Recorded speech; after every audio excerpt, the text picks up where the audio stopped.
At CIA Black Site and Guantanamo Bay, identification of Al-Qaeda couriers was a priority.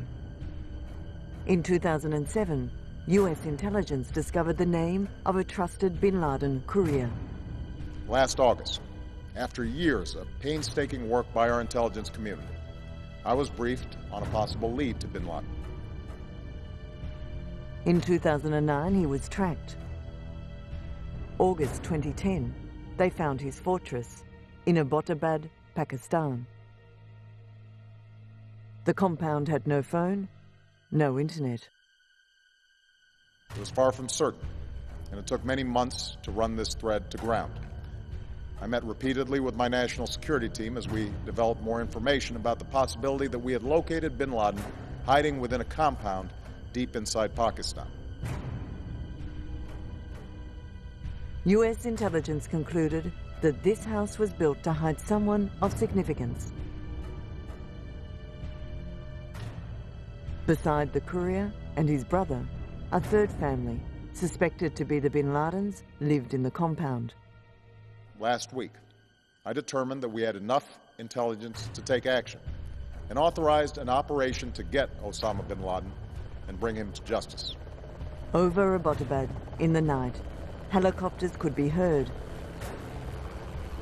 Unknowingly, Sohail Bata will use Twitter to blog live a moment in history.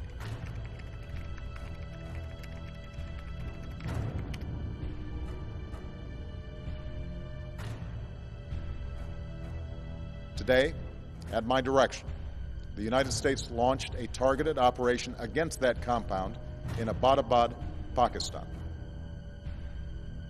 When President Obama gave the order, a small group of Navy SEALs wearing night vision goggles blast their way into the compound.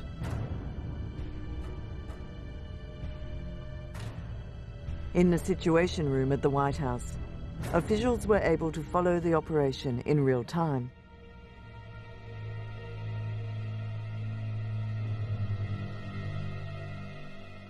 A firefight erupts.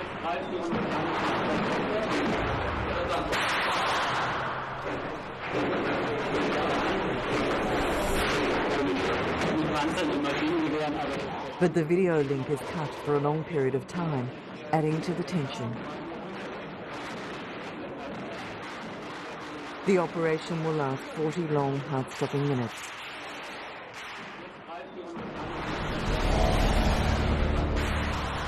Then, in the Situation Room, relief.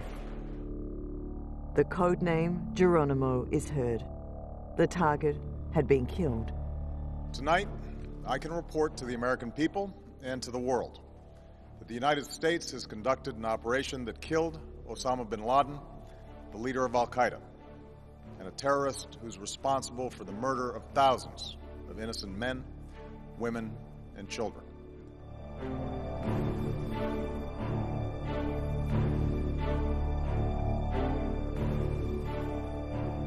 It was nearly 10 years ago that a bright September day was darkened by the worst attack on the American people in our history. The images of 9/11 are seared into our national memory. Hijacked planes cutting through a cloudless September sky, the Twin Towers collapsing to the ground.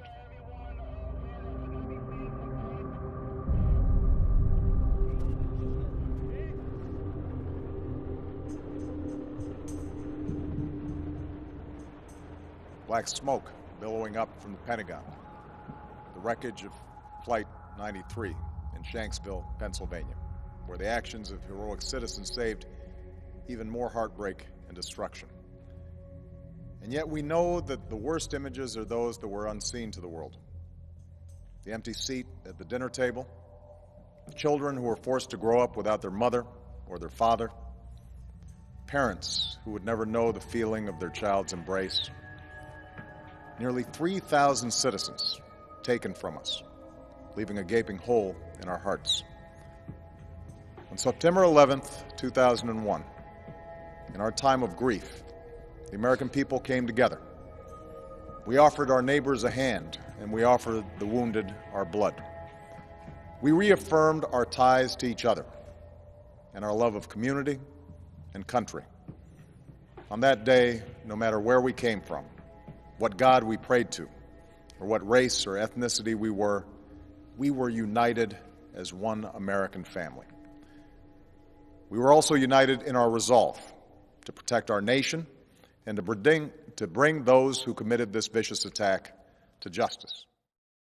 The September 11 attack shocked Americans. America had been the target of terrorist attacks in the past, but most of them happened overseas. These attacks were seen as isolated cases by Americans. That perception will change on 9/11, when it became clear that America was now a target. Soon after the attack, Al-Qaeda and Osama Bin Laden were blamed. America had been attacked and was not likely to give up without a fight. The deliberate and deadly attacks which were carried out yesterday against our country were more than acts of terror. They were acts of war. This will require our country to unite in steadfast determination and resolve. Freedom and democracy are under attack. The American people need to know we're facing a different enemy than we have ever faced. This enemy hides in shadows and has no regard for human life. This is an enemy who preys on innocent and unsuspecting people, then runs for cover. But it won't be able to run for cover forever. This is an enemy that tries to hide, but it won't be able to hide forever. This is an enemy that thinks its harbors are safe, but they won't be safe forever. This enemy attacked not just our people, but all freedom-loving people everywhere in the world. They think freedom is our vulnerability. It is our strength. We will need that strength in the days ahead. Throughout our proud history, we have met every challenge, and we will meet this challenge. The 9/11 attacks were carried out by a small group of fanatics.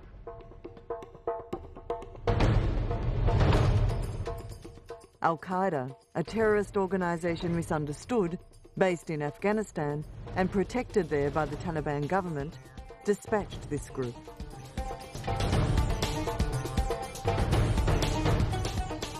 In Afghanistan, Al-Qaeda was able to provide training to some of the suspected 9/11 terrorists, including Mohammed Atta. Mr. Speaker, the President of the United States. This organization, Al-Qaeda, had Bin Laden as its leading figure, and on September 21, 2001, George Bush made it clear Al-Qaeda and Bin Laden had to lose their safe haven. The Talibans were the target. Tonight, the United States of America makes the following demands on the Taliban. Deliver to United States authorities all the leaders of Al-Qaeda who hide in your land.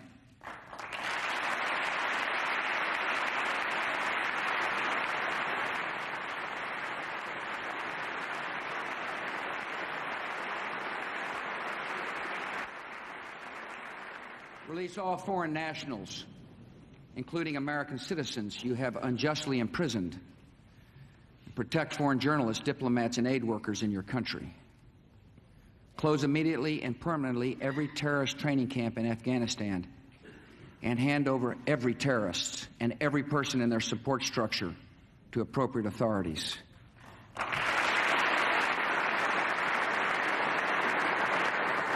Give the United States full access to terrorist training camps so we can make sure they are no longer operating. These demands are not open to negotiation or discussion.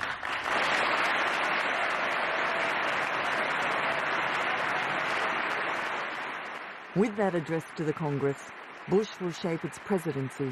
War on terror and finding Bin Laden became priority number one. The Taliban must act and act immediately. They will hand over the terrorists where they will share in their fate. Tonight, a few miles from the damaged Pentagon, I have a message for our military. Be ready. I've called the armed forces to alert, and there is a reason. The hour is coming when America will act, and you will make us proud. Al-Qaeda, the Taliban, and Bin Laden had been warned. Surrender or face the full force of the US Army. The next day, the Taliban rejected this ultimatum, stating there was no evidence in their possession linking Bin Laden to the September 11 attacks. After the refusal of the Taliban regime to meet Bush demands, the US government quickly launched military operations in Afghanistan. My message is for everybody who wears the uniform, get ready.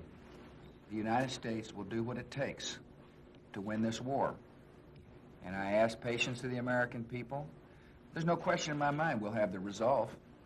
I witnessed it yesterday on the construction site.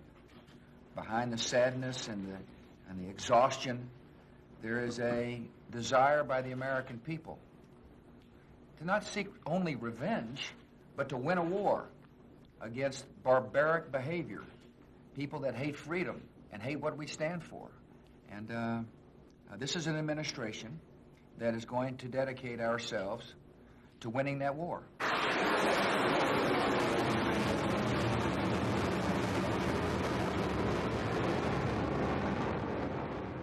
On October 7, 2001, airstrikes started in the capital, Kabul, at the airport, at Kandahar, home of the Taliban's supreme leader, Mullah Omar, and in the city of Jalalabad.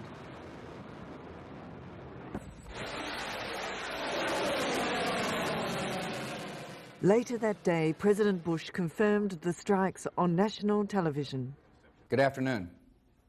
On my orders, the United States military has begun strikes against Al-Qaeda terrorist training camps and military installations of the Taliban regime in Afghanistan. These carefully targeted actions are designed to disrupt the use of Afghanistan as a terrorist base of operations and to attack the military capability of the Taliban regime. We are joined in this operation by our staunch friend, Great Britain. Other close friends, including Canada, Australia, Germany, and France, have pledged forces as the operation unfolds. More than 40 countries in the Middle East, Africa, Europe, and across Asia have granted air transit or landing rights. Many more have shared intelligence. We are supported by the collective will of the world. More than 2 weeks ago, I gave Taliban leaders a series of clear and specific demands. Close terrorist training camps, hand over leaders of the Al-Qaeda network, and return all foreign nationals, including American citizens unjustly detained in your country. None of these demands were met. And now, the Taliban will pay a price. By destroying camps and disrupting communications, we will make it more difficult for the terror network to train new recruits and coordinate their evil plans. These brutal attacks are as horrendous terrorist act as anywhere else in the world. America will never achieve its political goals by launching horrendous attack on the Muslim people of Afghanistan. The Islamic Emirate of Afghanistan has always chosen the faith of tax, the faith in the way of tax, and reasons to solve problems. But America has always chosen the militaristic approach. A pre-recorded videotape of Osama Bin Laden was released before the attacks, in which he condemned any attacks against Afghanistan. In early October, 82-year-old Afghan Yunus Khalis, who controlled a large part of the country's east, including the city of Jalalabad and the cave complex at Tora Bora, offered Bin Laden and the Al-Qaeda leaders a safe sanctuary. Carlos and Bin Laden had known each other since the 1980s, when Afghan Mujahideens battles against the Soviet Union. Bin Laden accepted Carlos's offer and arrived in Jalalabad in early November. Americans and NATO focused the strikes on and around the cities of Kabul, Jalalabad and Kandahar. Following the first few days of bombing, most Taliban and Al-Qaeda training sites were destroyed or severely damaged.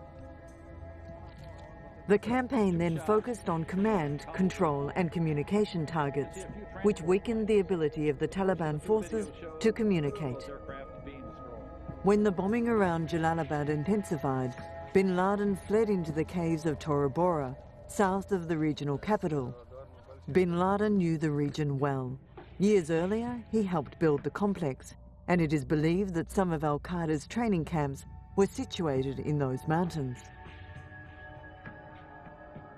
In late November, days after Bin Laden had arrived in the area, US intelligence tracked him to Milawa, just below the peaks of Tora Bora. An airstrike was called. For 60 hours, B-52s and F-15s bombed the area.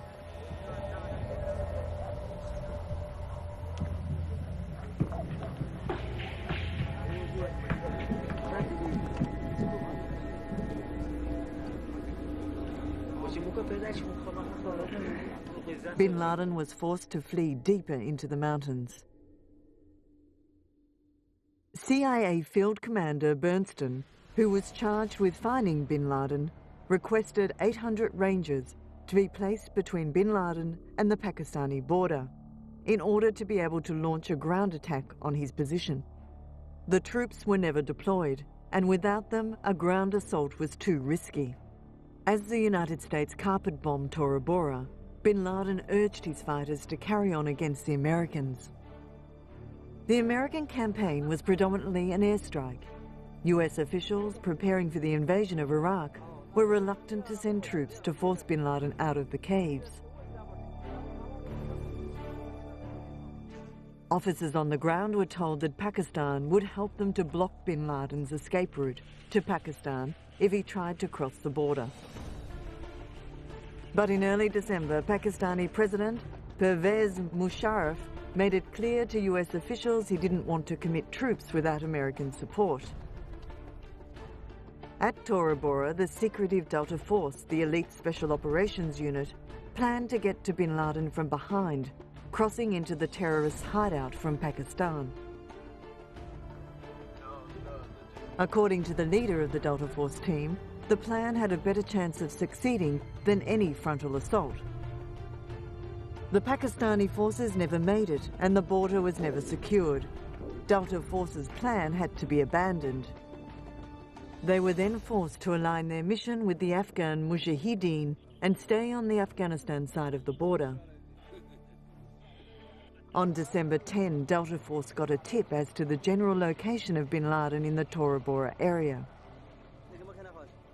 30 members of the team launched an assault on the position, but when some soldiers were abandoned by their Afghan allies behind enemy lines, the team stopped its advance and aborted the mission.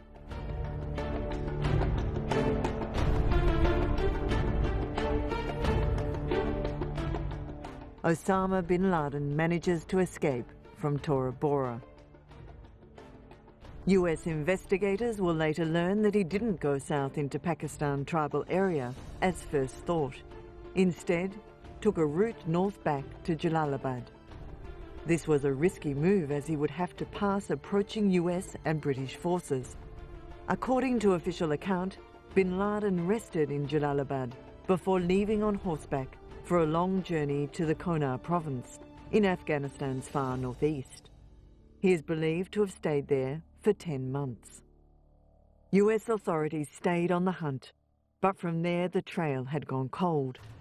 US forces at Tora Bora had come very close indeed to locating Bin Laden, yet he managed to slip away, vanishing completely. Several years went by without a single tip, surveillance photos or monitored transmission of any value. Tora Bora taught the Americans a lesson. It was a bad idea to rely on Afghans or Pakistanis to capture or kill Bin Laden. After Tora Bora, the Americans knew that next time an occasion to capture Bin Laden arose, they will do it themselves. The Battle of Tora Bora will reinforce the mythical figure of Bin Laden that started more than 30 years ago.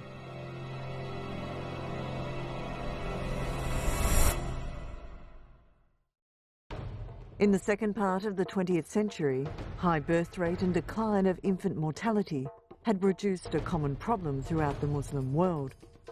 A large, steadily increasing population of young men without any reasonable expectation of suitable employment, a sure sign of possible social turbulence. Many of these young men were the product of secular and religious schools. The education system devoted little, if any, attention to the rest of the world. Frustrated in their search for a decent living, unable to benefit from their education, some of these young men became easy targets for radicalization. A decade of conflict in Afghanistan, from 1979 to 1989, will give those young men a rallying point and training field. A communist government in Afghanistan gained power in 1978, but was unable to establish lasting control.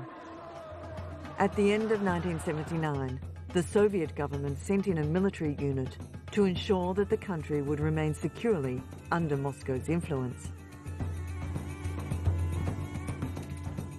The response was an Afghan national resistance movement, the Mujahideens, which defeated Soviet forces.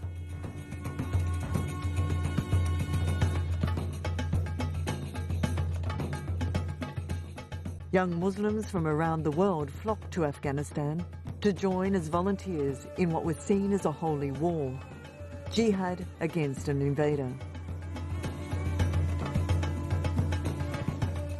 The largest numbers came from the Middle East. Some were Saudis.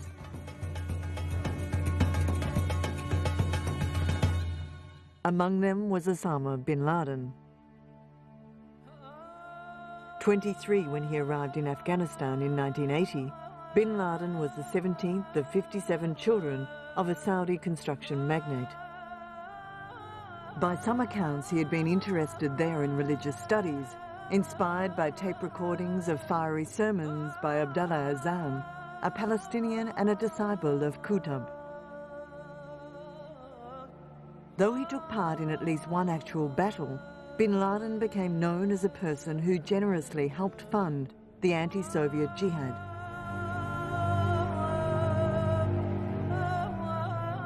Bin Laden and the cleric Azam had joined in creating a bureau of services, Mektab al-Khidmat, or MAC, which channeled new recruits into Afghanistan.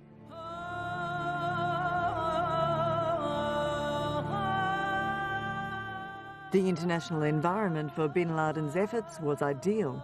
Saudi Arabia and the United States supplied billions of dollars worth of secret assistance to rebel groups in Afghanistan fighting the Soviet occupation.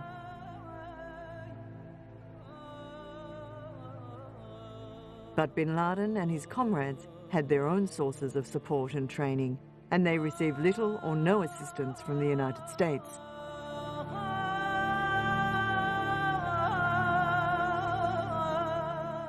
April 1988 brought victory for the Afghan jihad. Moscow declared it would pull its military forces out of Afghanistan within the next 9 months. As the Soviet began their withdrawal, the jihad's leaders debated what to do next. Bin Laden and Azam agreed that the organization successfully created for Afghanistan should not be allowed to dissolve. They established what they called a base or foundation as a potential general headquarters for future jihad. Al-Qaeda was born. After the war, many foreign mujahideens stayed in Afghanistan and took Afghan wives. Others returned with their experience, ideology and weapons to their home countries, often proceeding to fight jihad against the government there. The most extreme case was Algeria, where the jihadis fought the government in a bloody civil war that cost more than 150,000 lives. A large number of foreign mujahideens went to Bosnia to fight against Bosnian Serbs and Croats. Following the Soviet Union's withdrawal from Afghanistan, Osama bin Laden returned to Saudi Arabia in 1990 as a hero of jihad, who along with his Arab Legion had brought down the mighty superpower of the Soviet Union.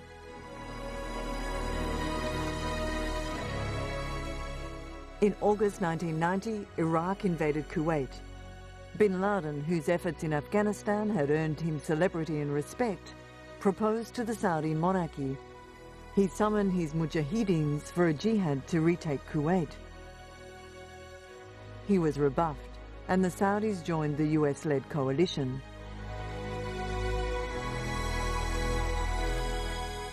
After the Saudis agreed to allow US armed forces to be based in the kingdom, Bin Laden and a number of Islamic clerics began to publicly denounce the arrangement. The Saudi government exiled the clerics and undertook to silence Bin Laden by taking away his passport.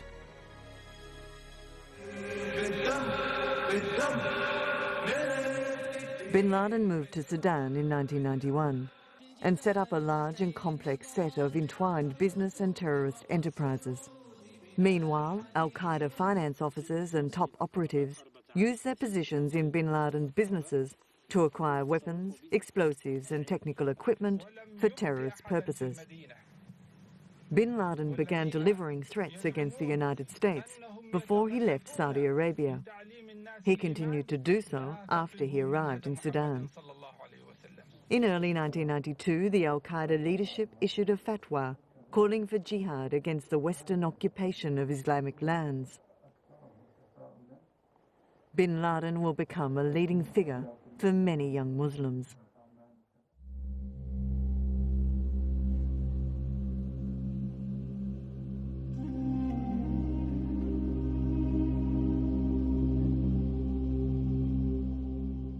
Bin Laden reportedly showed particular interest in learning how to use truck bombs, such as the one that had killed 241 US Marines in Lebanon in 1983.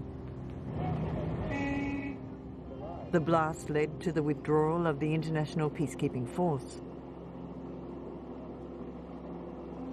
While his allied Islamist groups were focused on local battles, such as those in Egypt, Algeria, Bosnia or Chechnya, Bin Laden concentrated on attacking the far enemy, the United States.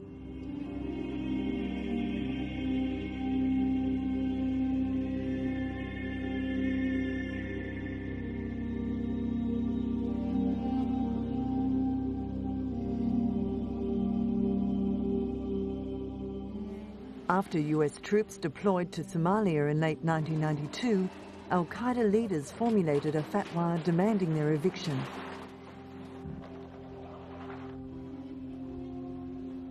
In December, bombs exploded at 2 hotels in Aden, where US troops routinely stopped en route to Somalia, killing 2, but no Americans. In October 1993, shoot-down of 2 US Black Hawk helicopters by members of a Somalia militia group led to the withdrawal of the US forces in early 1994.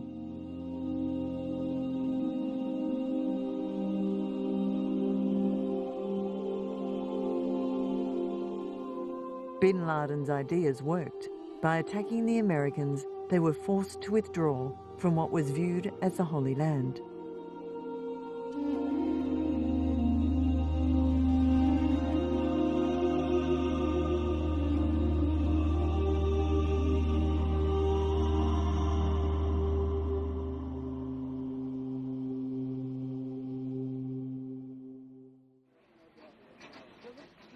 In June 1996, an enormous truck bomb detonated in the Khobar Towers residential complex in Dhahran, Saudi Arabia, that housed US Air Force personnel. 19 Americans were killed and 372 were wounded. The operation was carried out principally by Hezbollah. While the evidence of Iranian involvement is strong, there are also signs that Al-Qaeda played some role. Let me be very clear.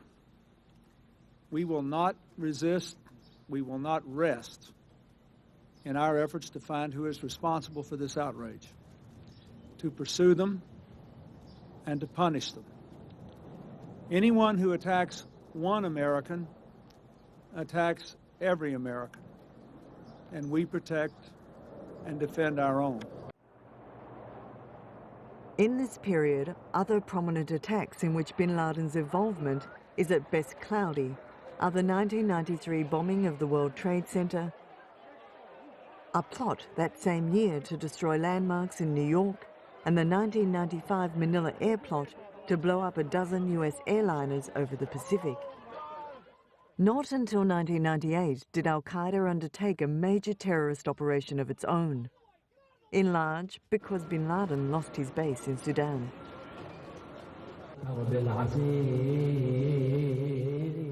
He returned to Afghanistan on a chartered plane and flew to Kabul before settling in the Nazm Jihad compound in Jalalabad, after being invited by Abdul Razul Sayef, leader of the Islamic Union for the Liberation of Afghanistan.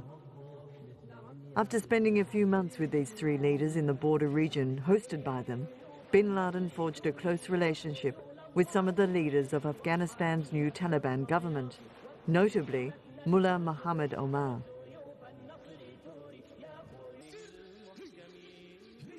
Bin Laden supported the Taliban regime with financial and paramilitary assistance, and in 1997 he moved to Kandahar, the Taliban stronghold.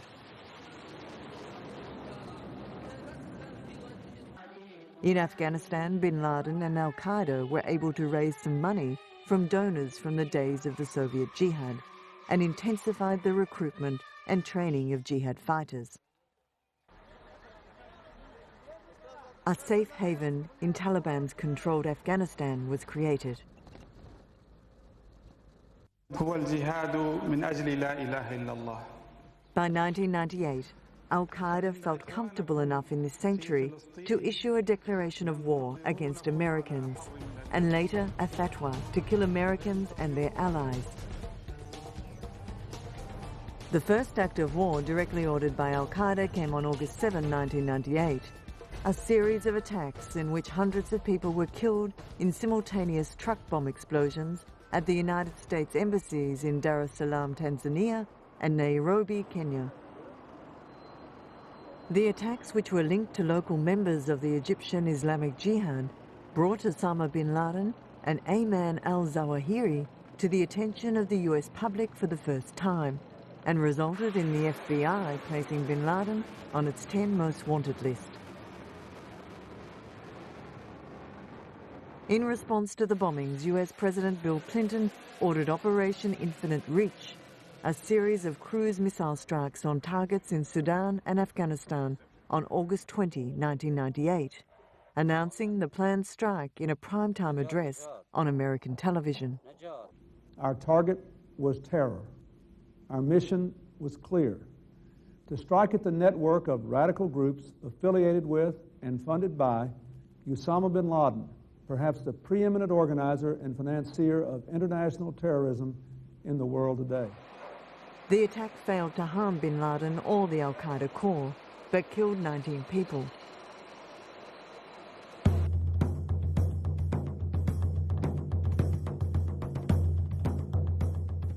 On October 12, 2000, USS Cole was in Aden Harbour for a routine fuel stop. A small craft approached the port side of the destroyer, and an explosion occurred, putting a 40 by 40-foot gash in the ship's port side. 17 sailors were killed, and 39 others were injured in the blast.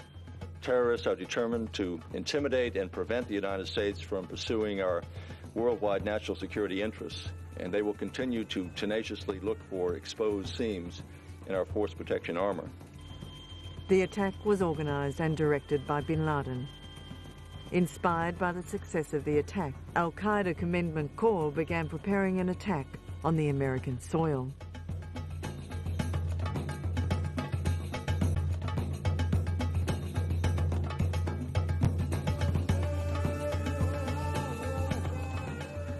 Then came 9/11, the London bombing, the Bali bombings, and a string of others, all with links to Al-Qaeda and Osama Bin Laden.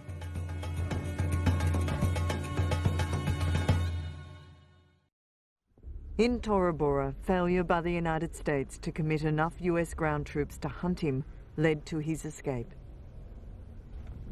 A few months after Tora Bora, as part of the preparation for the war in Iraq, the Bush administration pulled out many agents that had been searching for Bin Laden in Afghanistan. In America, frustration was mounting over the long search. Some argued that focusing efforts on strikes against Bin Laden and Al-Qaeda should be the priority over Iraq. Others said that the best way to contain terrorism was to fight the enemy where he lived. As that debate raged, analysts in the CIA unit dedicated to hunting for Bin Laden began to search in a new way. The Al-Qaeda leaders didn't know where Bin Laden was, but still managed to get instructions from him. In 1998, Bin Laden's satellite phone calls were intercepted and he was located, leading to the airstrikes. After the strikes, Bin Laden stopped using the satellite phone. So the most important question for CIA agents became, how does Bin Laden communicate?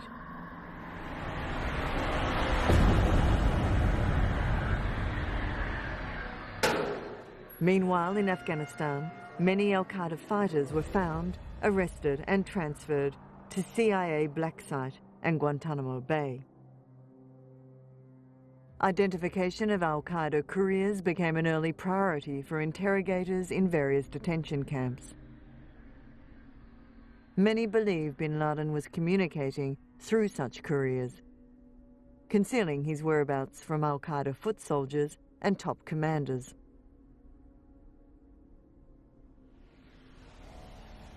By 2002, interrogators had heard unsupported claims about an Al-Qaeda courier with the war name Abu Ahmed al-Kuwaiti.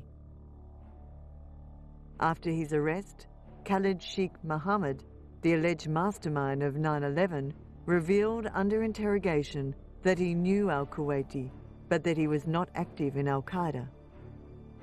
In 2004, another prisoner told interrogators that al-Kuwaiti was close to Bin Laden, Khalid Sheikh Mohammed, and Mohammed's successor, Abu Farij al-Libi. He also revealed that al-Kuwaiti had not been seen in some time. US officials began to suspect that he might be traveling with Bin Laden. When confronted with the prisoner account, Khalid Sheikh Mohammed maintained his original story. Abu Faraj al-Libi was captured in 2005 and transferred to Guantanamo in September 2006.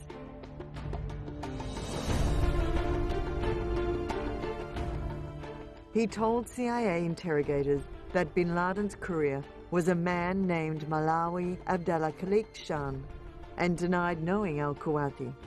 Because both Mohammed and al-Libi had minimized al-Kuwaiti's importance, officials speculated that he was part of Bin Laden's inner circle.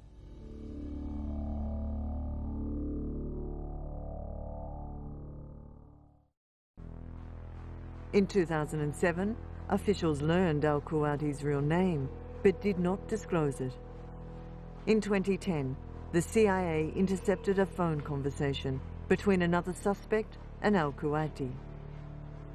They located al-Kuwaiti in August and followed him to a large, newly built compound in Abbottabad, Pakistan. Surveillance photos and intelligence reports were used to determine the identities of the inhabitants of the Abbottabad compound. In September, it became clear that the compound was custom built to hide someone of significance, very likely Bin Laden. Built in 2004, the three-story compound is located at the end of a dirt road, northeast of the city centre. Located on a large plot of land, it is surrounded by a 12 to 18-foot concrete wall topped with barbed wire. The third-floor balcony has a 7-foot-high privacy wall, tall enough to hide the 6'4" Bin Laden. There is no internet, no phone. Residents burned their own trash. US intelligence established a safe house in Abbottabad from which they observed the compound over a number of months. After an intelligence-gathering effort on the Courier's Pakistan compound that began in September 2010, President Obama met with his national security advisors on March 14 to create an action plan. They met 4 more times, March 29, April 12, April 19, and April 28, in the 6 weeks before the raid. On April 29, at 8:20 a.m., President Obama met with counter-terrorism advisor John Brennan, National Security Advisor Thomas E. Donnellan, and other national security advisors. Obama then gave the order to raid the Abbottabad compound. After President Obama authorized the mission to kill or capture Bin Laden, CIA Director Leon Panetta gave the go-ahead at midday on May 1. The raid was carried out by a group of Navy SEALs.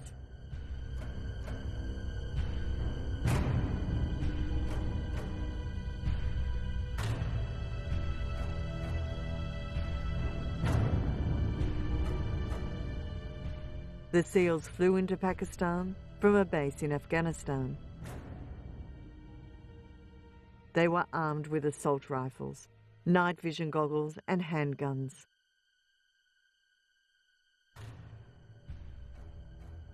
The raid was scheduled for a time with little moonlight, so the helicopters could enter Pakistan low to the ground and undetected.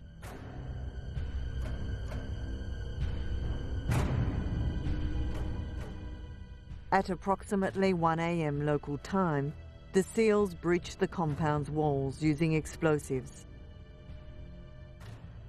Encounters between the SEALs and the residents took place in the guest house. In the main building on the first floor was where 2 adult males lived. On the second and third floors was where Bin Laden lived with his family. The second and third floors were the last section of the compound to be cleared. In addition to Osama Bin Laden, 3 other men and a woman were killed in the operation. The SEALs encountered several women and children during the raid. They restrained them with plastic handcuffs or zip ties and left them in place until the raid was over, at which point they were moved outside for Pakistani forces to discover. While Bin Laden's body was taken by US forces, the bodies of the 4 others killed in the raid were left behind at the compound. Bin Laden and the SEALs encountered each other on the 2nd or 3rd floor of the residence. The SEALs quickly followed him into his room and shot him. He was later found to have 500 euros and 2 phone numbers stitched into his clothes. There were weapons in his room, including an AK-47 and a Marakov pistol. However, Bin Laden himself was not armed, but nonetheless resisted capture before being shot. Bin Laden was killed by a shot to the chest, followed by one above the left eye. This was a great victory for the Obama administration. As President Obama said last night, Osama bin Laden is dead, and justice has been done. And today I want to say a few words about what this means for our efforts going forward. First, I want to offer my thoughts and prayers to the thousands of families whose loved ones were killed in Osama bin Laden's campaign of terror and violence, from the embassy bombings in Africa to the strike on the USS Cole to the attacks of September 11th, 2001, and so many more. These were not just attacks against Americans, although we suffered grievous losses. These were attacks against the whole world. In London and Madrid, Bali, Istanbul, and many other places, innocent people, most of them Muslims, were targeted in markets and mosques, in subway stations, and on airplanes. Each attack motivated by a violent ideology that holds no value for human life or regard for human dignity. I know that nothing can make up for the loss of the victims or fill the voids they left, but I hope their families can now find some comfort in the fact that justice has been served.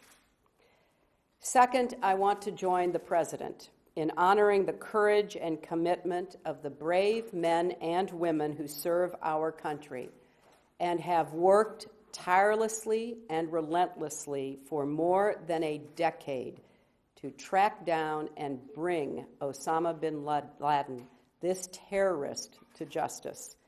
Obviously, we've all had disagreements and differences in the past.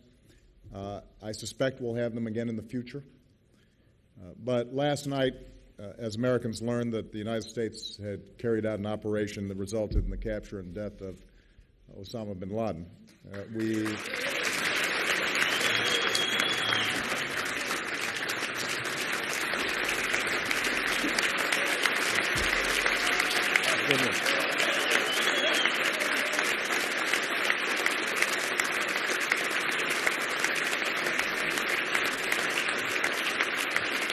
Thank you.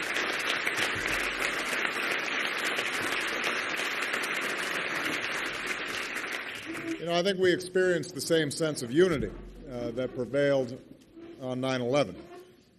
We were reminded again that there is a pride in what this nation stands for and what we can achieve that runs far deeper than party, far deeper than politics. I want to again recognize the heroes who carried out this incredibly dangerous mission, as well as all the military and counterterrorism professionals who made the mission possible. Many believe that bin Laden should have been brought to justice. His death left many questions unanswered. Is the world now a safer place? Do the West, and particularly the United States, need to fear reprisals? Was there an opportunity to get bin Laden alive in order to trial him and possibly get some answers? All we know is bin Laden is not the leader of Al-Qaeda anymore, but Al-Qaeda still exists. The new Al-Qaeda leader is Saif al-Adel, and the hunt is on.